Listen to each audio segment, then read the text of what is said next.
All right, the Inspector General, Michael Horowitz, has a lot of explaining to do. After 18 months of work, his report was released last Thursday, and it shows the huge, massive missteps, corruption, mistakes surrounding the FBI and the Department of Justice during the so-called Clinton investigation, including example after example, how the fix was in from the get-go to help Hillary Clinton and literally destroy then-candidate Donald Trump.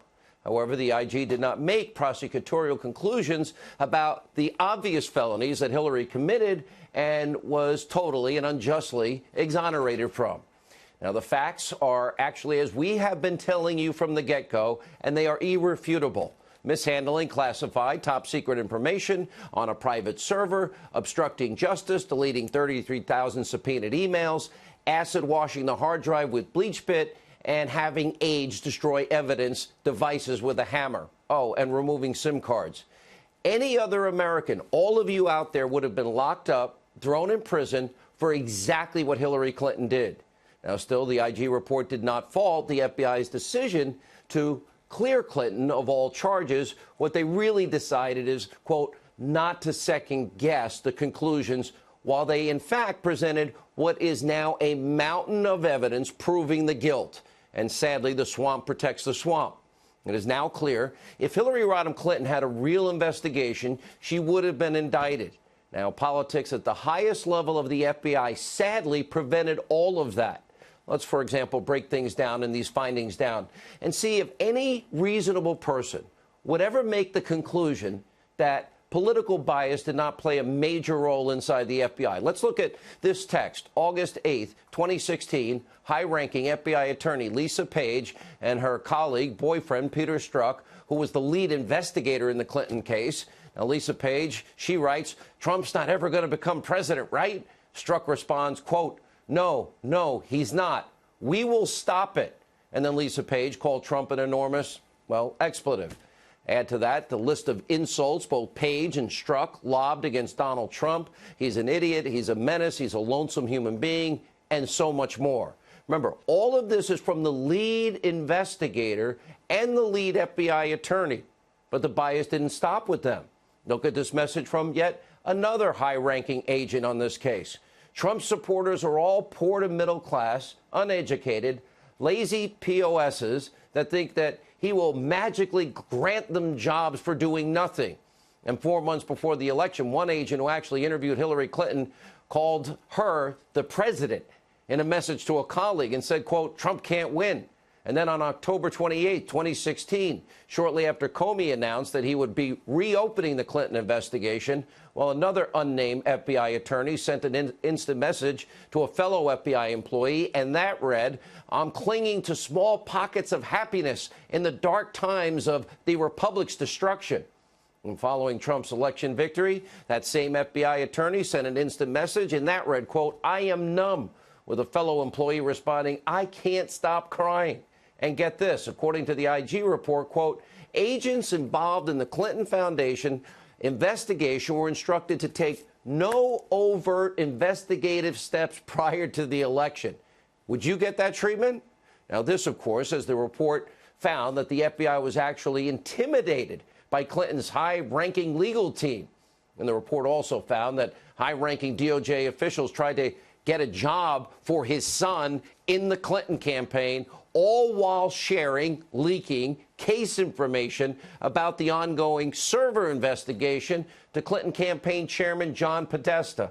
It's unbelievable. And by the way, believe it or not, there's so much more. Listen to what Senator Lindsey Graham laid out at today's hearing. He was on fire. Take a look.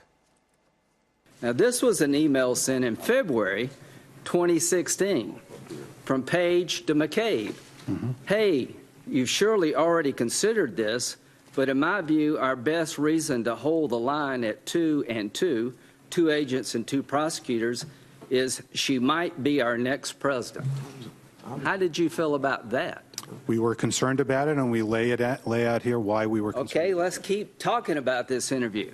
One of the FBI agents in the interview said on Election Day to another FBI agent, you should know that I'm with her. Now, her was Clinton, right? Correct. How do you feel about that? Very concerned. Okay, eventually very concerned gets to be enough already. I'm glad you found what you found, Mr. Horowitz. I'm not buying that the Clinton email investigation was on the up and up. I'm not buying it either. Still think political bias didn't play a role in the FBI's decisions? Now, don't forget, at the center of all of this is FBI Trump-hating agent Peter Strzok. Now, he's now being subpoenaed by the House Judiciary Committee in order to better determine why the FBI and the DOJ withheld many of his anti-Trump texts. We still haven't gotten them all. Remember, he was the lead FBI agent in the Hillary Clinton investigation. He's the one that vowed to stop a Trump presidency in a text with his girlfriend, Lisa Page. And according to the IG report, Page was a high-ranking FBI attorney who was used by Andrew McCabe. Yeah, that Andrew McCabe, of course, to bypass the FBI's chain of command, and he got to monitor the Clinton investigation. We have long reported about McCabe's Democratic bias. Now, next, we knew that Peter Strzok, Andrew Weissman, Jeannie Ray, those names sound familiar? And so many of all these anti-Trump Democratic donors all tapped the same people to finish the exoneration of Hillary and put the fix in, and then tapped by Robert Mueller for his Trump-Russia witch hunt.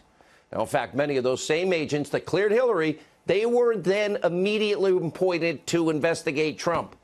Now, the very agents just spewing hatred about Trump, vowing to stop his presidency, mocking Trump supporters, the same people tapped to investigate Trump, a move even questioned by the Inspector General, which means that the entire Russia investigation from the get-go was as corrupt as the Hillary cover-up, and it was the case from day one.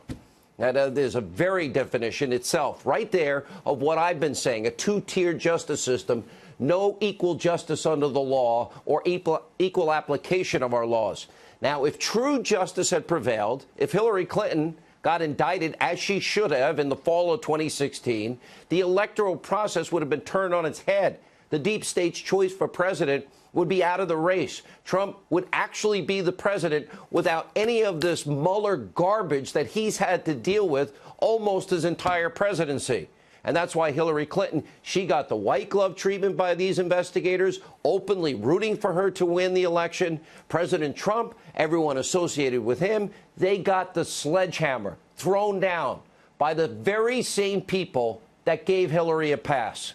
And tonight we're also learning James Comey is under investigation for mishandling classified information. Remember, he intentionally leaked his personal notes about conversations he had with the president. That's illegal. You're not allowed to do that. In order to set the ball rolling for the anti-Trump special counsel, his buddy, Robert Mueller, to begin his investigation or witch hunt.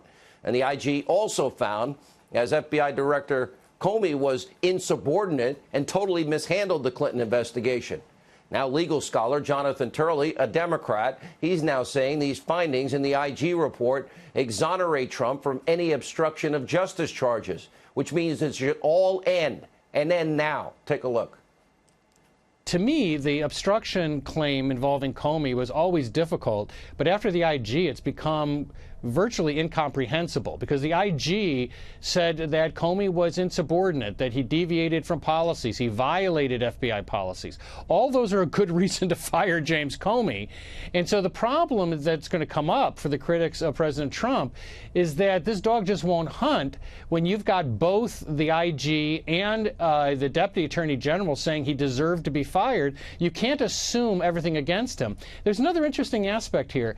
If Mueller was really going after obstruction based on Comey, then Rosenstein would have to recuse himself. Rosenstein said that if Mueller told him that he was a witness, he would remove himself.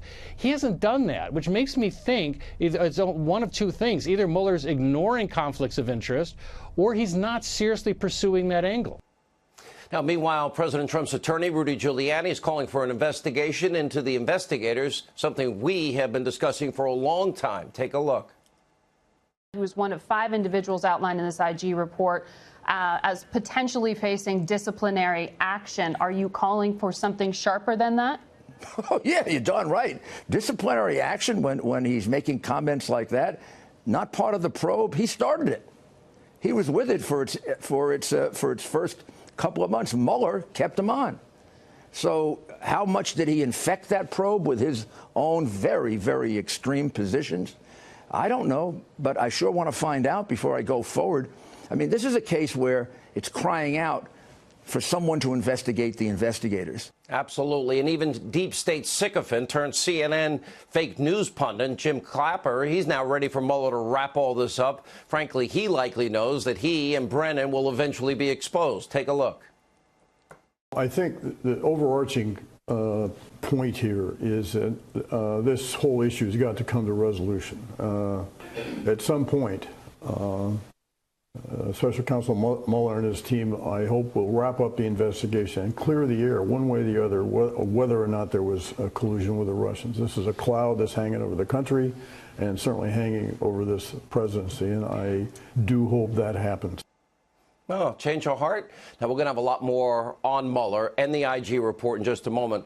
First, let's turn to a story that is causing a 5-alarm fire in the halls of the mainstream Destroy Trump media surrounding reports that the children of illegal immigrants are being separated from their parents upon entering the country illegally.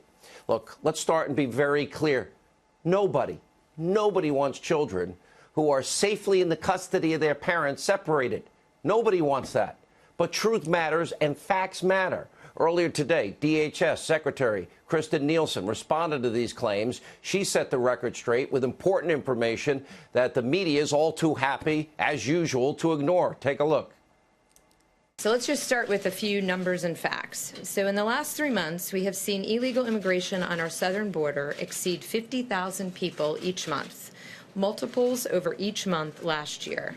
Since this time last year, there has been a 325% increase in unaccompanied alien children and a 435% increase in family units entering the country illegally. Over the last 10 years, there has been a 1,700% increase in asylum claims, resulting in asylum backlog today in our country of 600,000 cases. Since 2013, the United States has admitted more than 500,000 illegal immigrant minors and family units from Central America, most of whom today are at large in the United States. At the same time, large criminal organizations such as MS-13 have violated our borders and gained a deadly foothold within the United States. This entire crisis, just to be clear, is not new. It's been occurring and expanded over many decades. But currently, it is the exclusive product of loopholes in our federal immigration laws that prevent illegal immigrant minors and family members from being detained and removed to their home countries. Then Secretary Nielsen went on to explain why, in some rare cases, the children of illegal immigrants are separated from their parents. Here's what she said. DHS does have a responsibility to protect minors, and in that case as well, we will only separate the family if we cannot determine there is a familiar relationship, if the child may be at risk with the parent or legal guardian, or if the parent or legal guardian is referred for prosecution. And Nielsen also made an important comparison to how the government treats our own citizens. Oh, important. Take a watch. Let's be clear, if an American were to commit a crime anywhere in the United States, they would go to jail and they would be separated from their family. This is not a controversial idea. And finally, Secretary Nielsen reminded everyone in the media that this is nothing new and took place in previous administrations. Yeah, facts matter. Take a look. The last administration, the Obama administration, the Bush administration, all separated families at the, they absolutely did. They did, their rate was less than ours. But they absolutely did do this. This is not new. Minors, there's no doubt about that. But this, they separated families. A very important point. Remember the photo showing immigrant children in cages? Some of the media first attributed that picture to the Trump administration. And it actually occurred, of course, during the Obama administration. In fact, the Obama administration, not the Trump administration, they're the ones that started a policy of actually detaining minors younger than 18 for months. But the media, of course, didn't report, barely yawned. In fact, one Democrat actually did admit that Obama was able to somehow keep his actions at the border very quiet. Wonder why? So under the Obama administration, there was, according to the Washington Post reporting, a surging number of unaccompanied minors being apprehended at the border. In 2014, there were nearly 70,000, according to the Post reporting. In many ways, and I think I don't know what image you're using, but I released some of those photos because it was kept very quiet under the Obama administration. There were large numbers of people coming in. The Obama administration was trying to keep this quiet. Of course, no outrage from the media over Obama, but with Trump, it's a totally different story. And of course, there's another factor here. They want a distraction from all the lies they have been peddling to you for the last 18 months. And as I said earlier, no one likes the idea of separating any child from any parent. But this issue has been in the hands of Congress. And right now, the whole issue can be fixed. Every law can be changed. And if they did their job, it would happen. It is the law. Democrats, of course, prefer to make it a political issue. They want to win in 2018. They want their power back. Now, those on the left only want open borders, which means this issue probably is not going away. They need to come to the table, agree to a serious immigration reform, including the construction of the wall. They already had the president concede on DACA, but they prefer to demagogue rather than fix the issue. Sad reality.